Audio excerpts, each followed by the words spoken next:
VOA Afrique.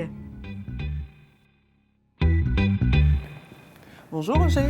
Bonjour Anna. Les amis, welcome, c'est vous et nous.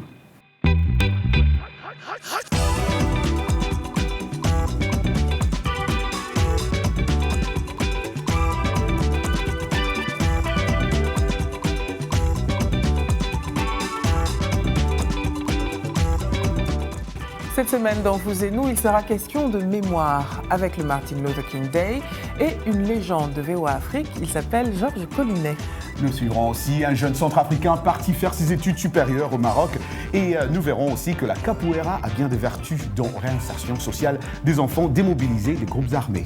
J'ai hâte. Sans oublier nos rendez-vous habituels, Facebook et on dit quoi? Mais tout de suite, Martin Luther King.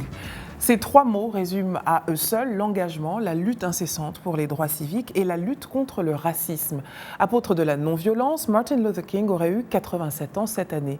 Et chaque année, l'Amérique tout entière, héritière de ses actions, se souvient avec le Martin Luther King Day, jour de congé national, chaque 3 semaines de janvier. Et cette année, c'était le 18 janvier. Les Américains profitent généralement de cette journée fériée pour se consacrer aux autres. Et la famille Obama n'est pas en reste, comme l'a constaté notre reporter Alberto Pimiento, récit chez Robin Dorsil. Le président et la première dame ont mis la main à la pâte à l'occasion du Martin Luther King Day. Le couple présidentiel a aussi empaqueté des sacs de fournitures scolaires pour des élèves dans le besoin, dont la plupart sont des enfants de militaires.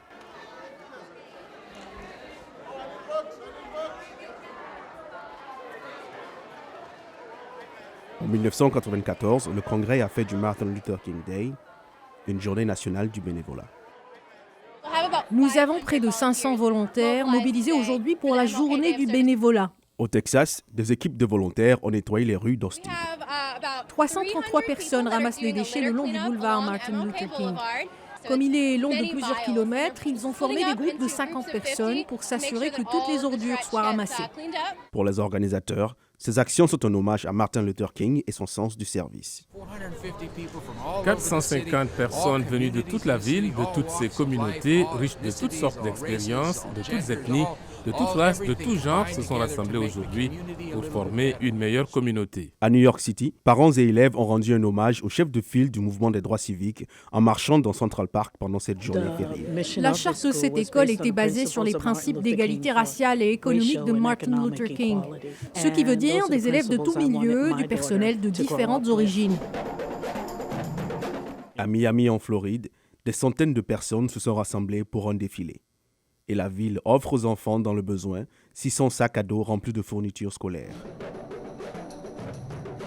Nous voulons voir notre communauté unie et nous assurer que la génération suivante soit consciente de tous ces sacrifices. Pour beaucoup, ce jour n'est pas un jour férié, mais bien au contraire, un jour pour travailler, à s'entraider. Arzuma Compaoré, pour vous et nous. Bon, je ne te demande pas où tu étais le 18 janvier, puisqu'on travaillait ensemble, mais tu as peut-être une citation de Martin Luther King que j'aime bien. J'ai fait un rêve qu'un jour, mes 4 enfants vivront dans une nation où ils ne seront pas jugés pour la couleur de leur peau, mais pour leur caractère. C'est deep, hein? I had a dream. Et j'aime beaucoup ça parce que tu sais, beaucoup, dans mon émission RM Show musicale, beaucoup d'artistes ont repris I had a dream, les rappeurs surtout.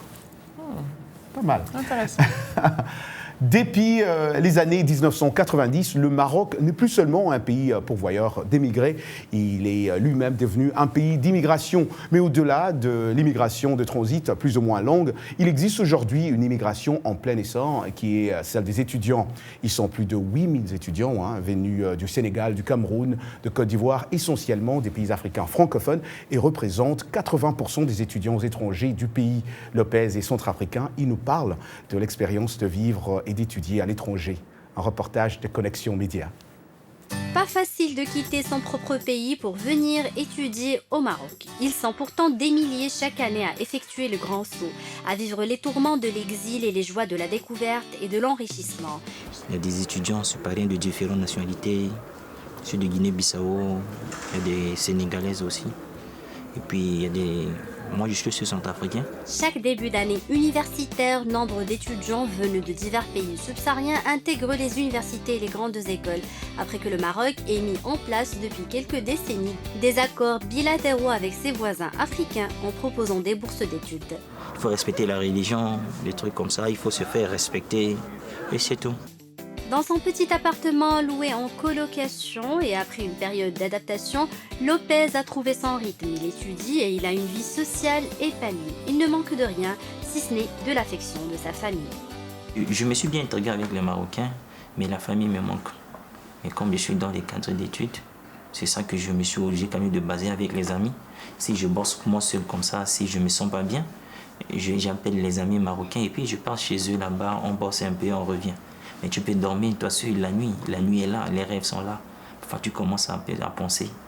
Pour Lopez et les autres étudiants subsahariens, ce voyage est une histoire de papier, d'argent et de beaucoup de difficultés certes, mais aussi une histoire d'enrichissement, d'expérience et de nouvelles rencontres. Et il semblerait que le Maroc réussisse aux étudiants subsahariens, notamment ceux en 3e cycle. Le taux de réussite est de 70%. Wow.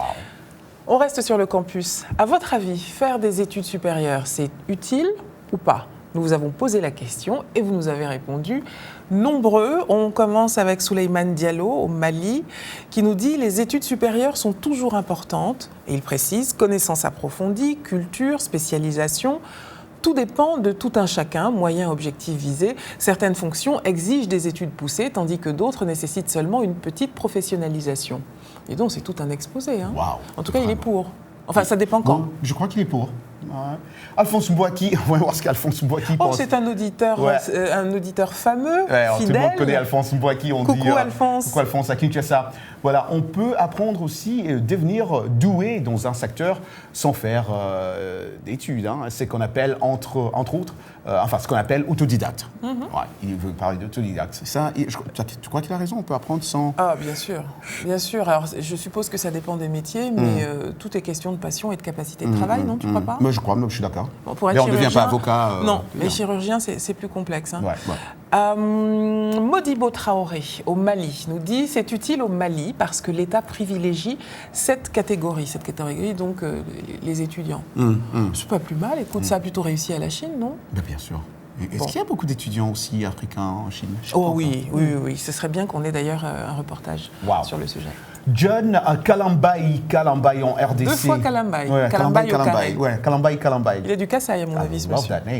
Voilà, en RDC, dans les pays où on gagne un salaire misérable et on doit être soucié, qu'est-ce que je veux dire, pour avoir un poste. Sorcier. Voilà, c'est sorcier ça. Ouais. Sorcier. C'est pas sorcier. Avoir un poste, à quoi ça sert ? Ça, c'est la question. À quoi ça sert ? Bon. C'est fini pour Facebook. N'hésitez pas à nous écrire. On adore avoir de vos nouvelles, Roger. Ça serait trop bien. Que ce soit pour répondre à nos questions ou pour nous dire ce que vous avez pensé de l'émission. L'adresse est très simple, VOA Afrique, sur la page Facebook de VOA Afrique. Exactement. Je rappelle que notre site internet, c'est www.voafrique.com. Alors Anna, en République démocratique du Congo, le programme de l'UNICEF Capoeira pour la paix permet aux anciens enfants soldats de découvrir cet art brésilien et emploie cette activité sportive pour les aider à s'y réinsérer dans leur communauté, dans la province du Nord Kivu. La formation leur montre que la capoeira est un outil de libération non seulement physique, mais aussi mentale. La capoeira transmet aux enfants des valeurs universelles, par exemple former une famille avec leurs camarades, aimer son prochain, comme un frère ou une sœur, le protéger et jouer avec lui. Plus de 400 jeunes Congolais se sont entraînés avec les équipes de l'UNICEF. Un reportage de Charlie Kasereka.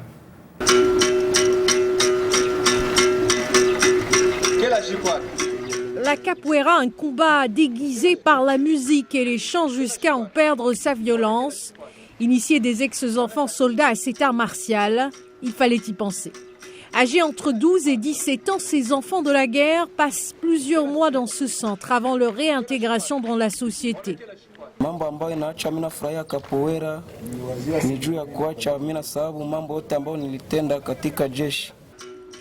Ce qu'il a fait, l'impensable. Comme des milliers d'autres mineurs, Augustin servait dans un groupe armé où il a été forcé de commettre des atrocités. L'enfance violée, stigmatisée, traumatisée. À travers la capoeira, ces enfants apprennent à gérer les conflits autrement que par la violence. La capoeira, c'est un art martial à caractère ludique et acrobatique. Le but n'est pas de nuire à son adversaire, c'est un jeu et non une compétition. Dieudonné enseigne cet art depuis plusieurs années. Il nous explique que la musique est un élément essentiel de la capoeira. Quand on partage avec les enfants, il y a une partie qui nous accompagne à la capoeira, c'est les instruments. Une fois un enfant est traumatisé, quand il vient apprendre la capoeira, il joue la musique, il chante, il joue les tam-tams. Il y a beaucoup des instruments pour jouer avec la capoeira. Près de 300 ex-soldats sont passés par ce centre pour panser leurs blessures, mais selon l'UNICEF, près de 3500 mineurs sont toujours associés au conflit en RDC. La pratique maintenant avec notre invité Sami Ahmed. Bonjour Sami. Bonjour Sami. Alors vous enseignez la capoeira au Grupo Ondas Virginia Capoeira. Ma première question c'est comment est-ce que vous percevez le fait que la capoeira soit utilisée pour guérir les enfants soldats? For me, I've seen capoeira used in many different ways. I have a lot of kids in my class, and a lot of the kids they have this look on their face of excitement and joy. It's not just about like kicking and doing things, but there's acrobatics involved. It's all about fun. And a lot of kids use it as a way of like self-expression, where they're able to go ahead and just express themselves. Okay. So you understand it? Of course, yes.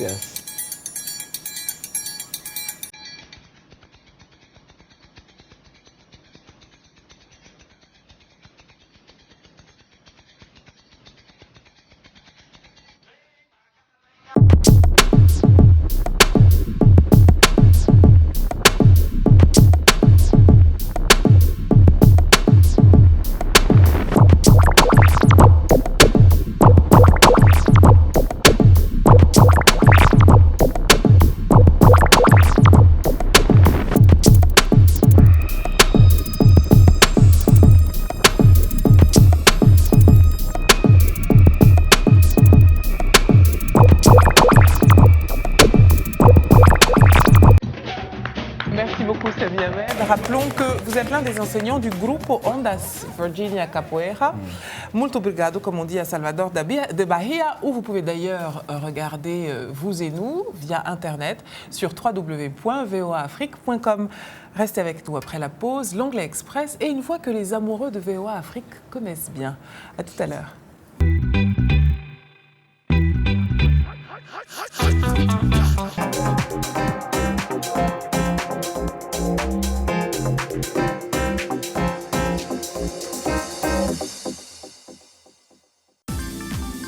La VOA sur votre portable avec l'application Mobile Streamer. Écoutez nos programmes n'importe où, quand vous le voulez. C'est gratuit avec Internet. L'application est disponible sur iPhone ou Android. Ou alors, composez les numéros de téléphone suivants. VOA Afrique, 24 heures sur 24 sur votre portable.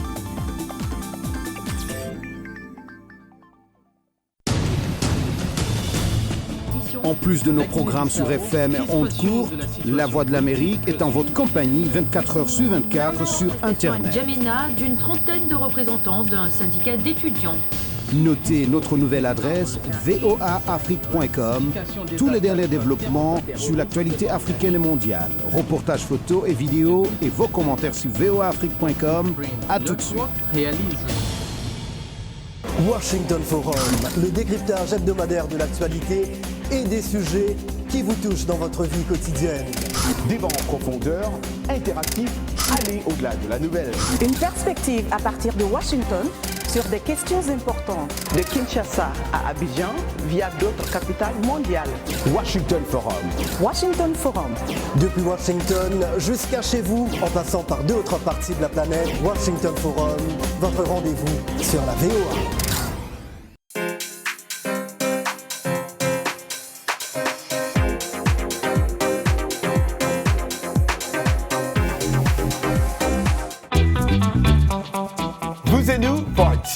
l'Anglais Express with Michelle Joseph. Hi, Michelle. Hi, Michelle. Hi. What's up? What's new? What's up? The horse, l'animal, le cheval, vous le connaissez? Oui. Ouais.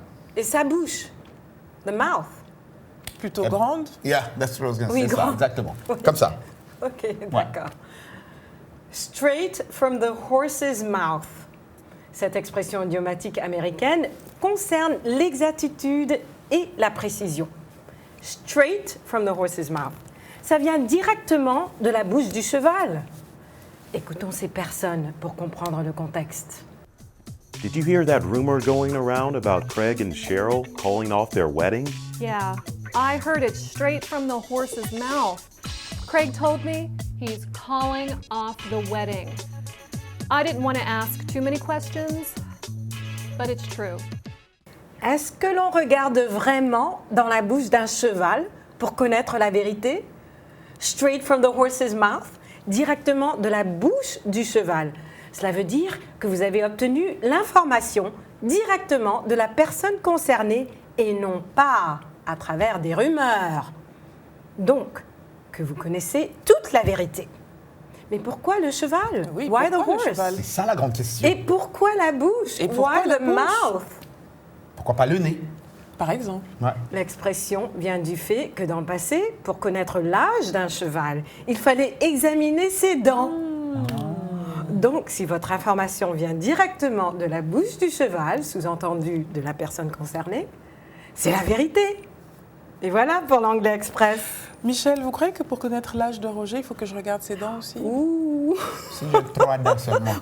3 dents. Bah, ça, c'est vrai, avec 3 dents, on se dirait que... En tout cas, on a 3 ans. C'est une bonne Mais où est la information. vérité dans tout cela? Ouais. C'est vrai. S'il n'a que 3 ans. C'est vrai. C'est ce que nous recherchons avant tout. Merci beaucoup, Michel Joseph. Merci, Michel. Rendez-vous la semaine prochaine.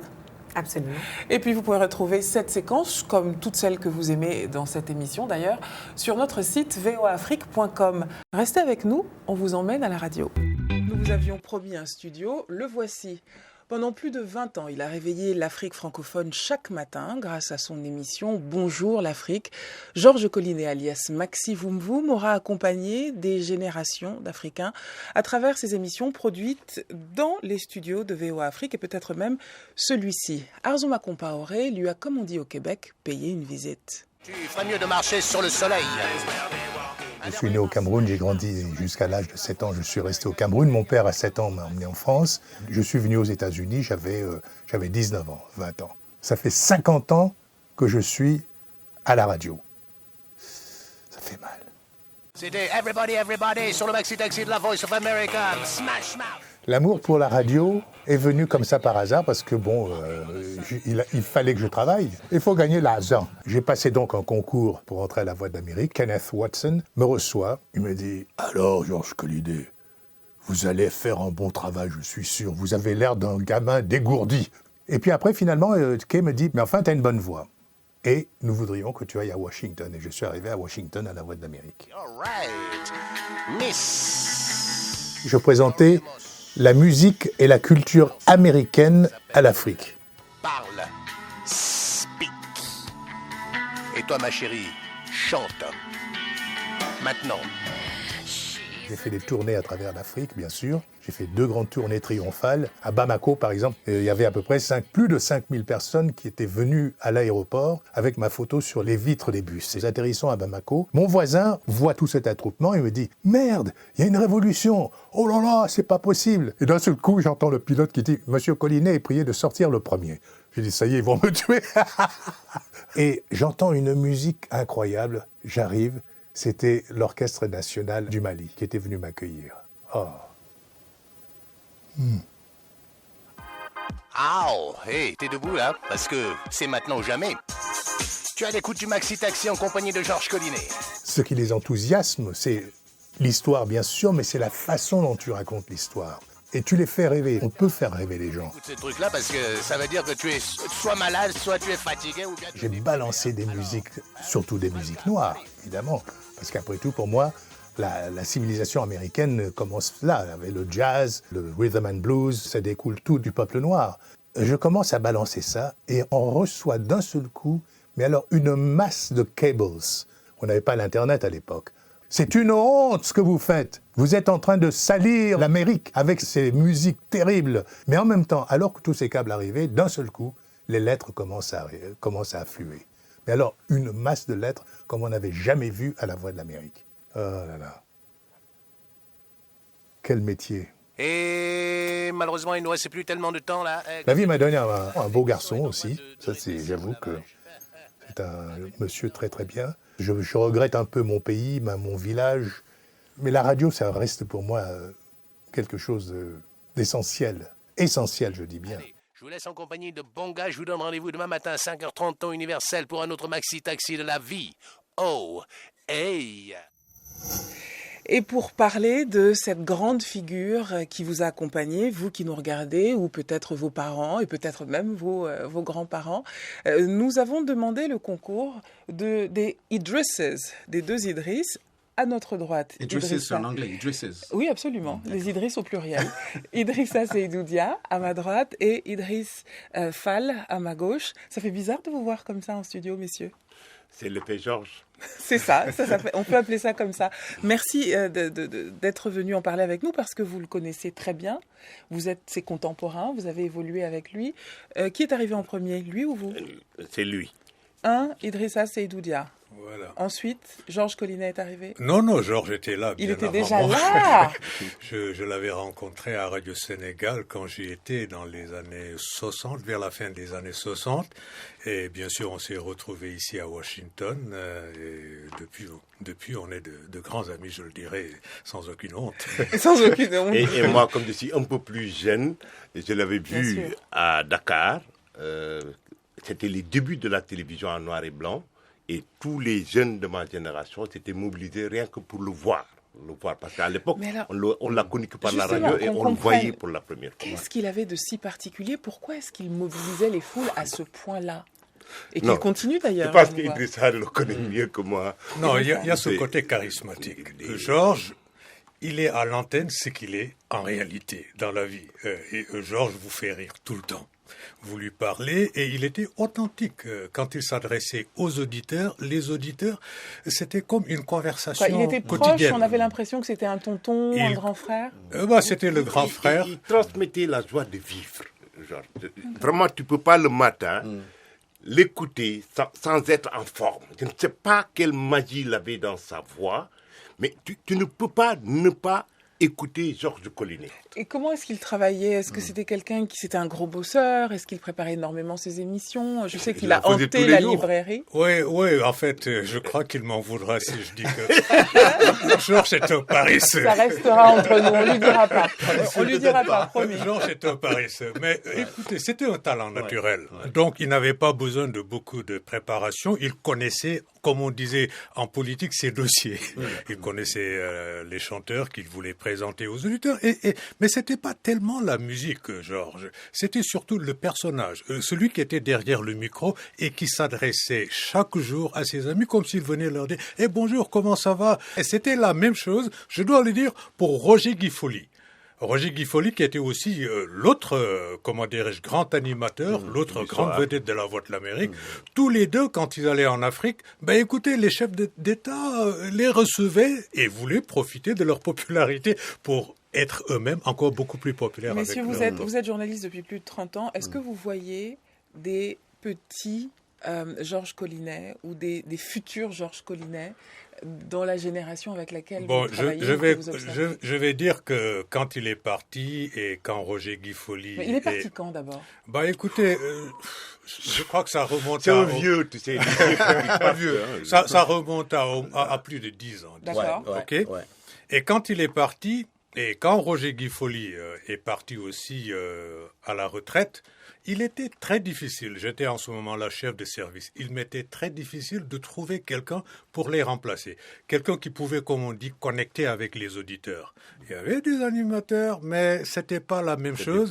Il a fallu d'abord Mathieu Lavoie, et quand j'ai perdu Mathieu Lavoie, je commençais à paniquer jusqu'à ce que ce monsieur-là vienne. Roger Mountou. Oh, âgé a remplacé l'autre. Exactement. Donc, le petit Georges Collinet est là. Je travaille avec le futur Georges Collinet. Je ne peux pas me comparer. Sauf que Roger a une voix beaucoup plus jeune. L'autre avec ses cheveux grisonnants et blancs.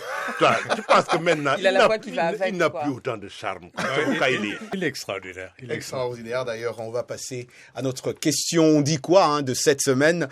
Qu'est-ce qu'un bon animateur? Et ça sera peut-être la question aussi qu'on va poser aux Idrisses. Qu'est-ce qui faisait aussi de Collinet un bon animateur? Nous revenons dans un instant. On dit quoi?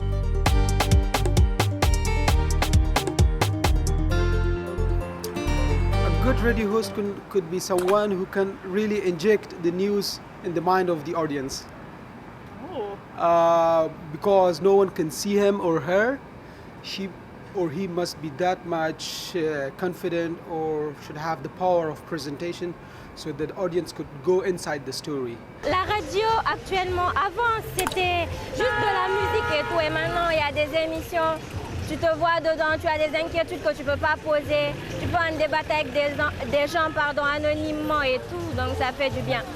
A good radio host is one that is up on current events, is non-biased, no matter which the event it is they're talking about, and is one that is going to be informative to the people. Chaque animateur a un style particulier, surtout les animateurs culturels. Ce que je préfère de plus chez eux, c'est quand ils sont à l'antenne, ils se défoulent naturellement, ils donnent le maximum d'eux-mêmes. C'est-à-dire comme si on n'était même pas à la radio. Mais une petite histoire, quand je venais de commencer ici à la VOA, et mon patron, c'était Idrissa Seydoudia, qui nous envoie un mail, il dit les amis, il y a Georges Collinet qui va passer pour vous apprendre tous à parler à la radio. J'ai dit, moi je suis Roger Montou quand même. J'ai dit à personne, je me suis dit, qui va m'apprendre? Dans ton fort intérieur. Ouais, moi j'ai dit, alors on m'a programmé, tout le monde avait un programme, Roger, c'était de 13h à 13h30. Et il y a Georges Collinet qui vient, qui me dit, monsieur, allez, c'est toi Roger Montou, viens, on part. On va au studio, on arrive au studio, il me dit, allez, vas-y, fais quelque chose. Et je suis là devant le micro, j'ai dit, Roger Montou là-bas. Peace Africa. Alors tu sais ce qu'il dit? Tu cries avec qui là? C'est quoi ton problème? Ça, c'est déjà... Oui. Et c'est ce jour-là que j'ai su que j'avais beaucoup à apprendre. Qui sait, peut-être qu'il acceptera un jour de venir sur le plateau de Ça serait bien de l'avoir. Ça serait pas mal. Ça serait très bien de l'avoir. Mais on dit merci beaucoup. C'est ainsi que se termine cette émission dans ce studio numéro 2. De Georges Collinet. Voilà. Merci. Il va plus jamais, ça va être horrible, ça va être terrible. Il va être ingérable, vous vous rendez pas compte de ce que vous avez fait là. Merci beaucoup à vous de nous avoir suivis, merci aux deux Idrisses, et on dit comme on dit d'habitude, rendez-vous la semaine prochaine.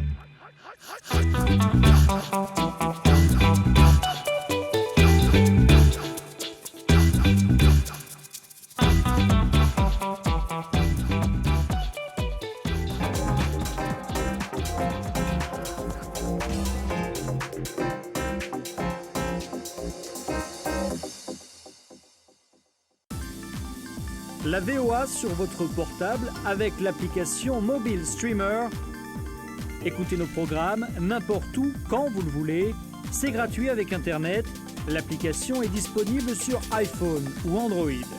Ou alors, composez les numéros de téléphone suivants. VOA Afrique, 24h sur 24 sur votre portable.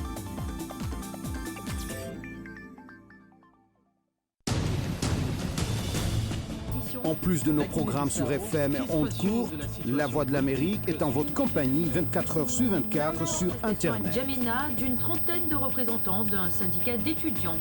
Notez notre nouvelle adresse voaafrique.com. Tous les derniers développements sur l'actualité africaine et mondiale. Reportages photos et vidéos et vos commentaires sur voaafrique.com. À tout de suite.